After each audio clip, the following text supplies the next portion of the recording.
Ladies Learning Code started in 2011, so it's been a few years, back in Toronto. It just came out of the need of women not necessarily getting the same focus as men, and the women that started Ladies Learning Code were super passionate about having a warm, welcoming, engaging environment for not only women, although that's what we sort of cater to. Men are definitely invited, but it's a warm space to sort of learn how to code and not just consume technology, but learn how to create it.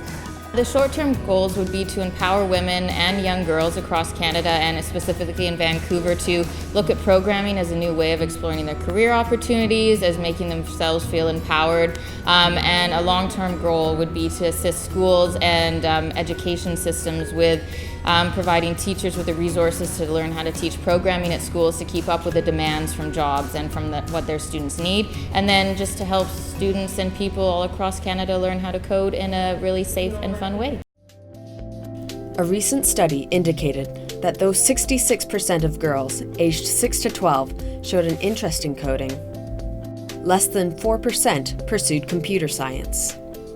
This suggests a greater issue with women entering the tech industry. So what are some possible reasons for why this may be? Is it because females just aren't interested or educated in tech? Well, the 5-fold growth in females with MBAs and 10-fold growth in women earning engineering degrees over the last 30 years indicates otherwise.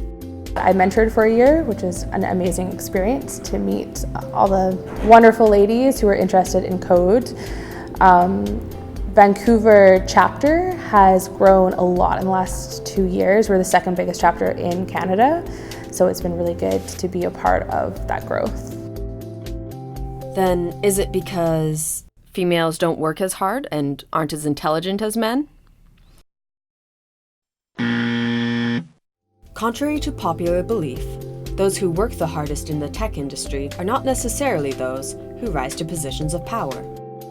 Reuters reported that most higher-ups at important tech firms gained their positions through special contacts and being part of an inner circle. We've totally erased part of women's history where all of the female women that saved World War II and started NASA or whatever, they were all women programmers. So I don't know why we've kind of erased that moment of power and then replaced it with manpower, and now we're going back to let's figure out where we came from. I think it's always good to have a big spread of gender, and the more conversations you can have about a product or idea, you see that so many different users, regardless of gender, will end up using that product. So you really need to expand the horizon on that. Then is it because females who work in a man's industry lose all their femininity? Everyone knows that girls in tech really aren't females at all. Though women entering such a male-dominated field may feel pressured to assimilate to the boys' club mindset, there is no reason why they would have to give up their ideals of femininity if it is something that they enjoy having. It's really funny, like anyone can be in technology. You don't need to look a certain way. I think the impact is, if anything, just creating the conversation around women in tech. One, because we know that it's still something that I think we struggle with, is getting women in those like science and math and tech positions.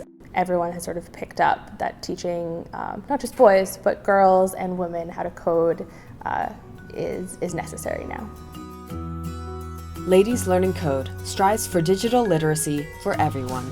They provide great ways to get involved in tech while actively working to close the gender gap in the industry.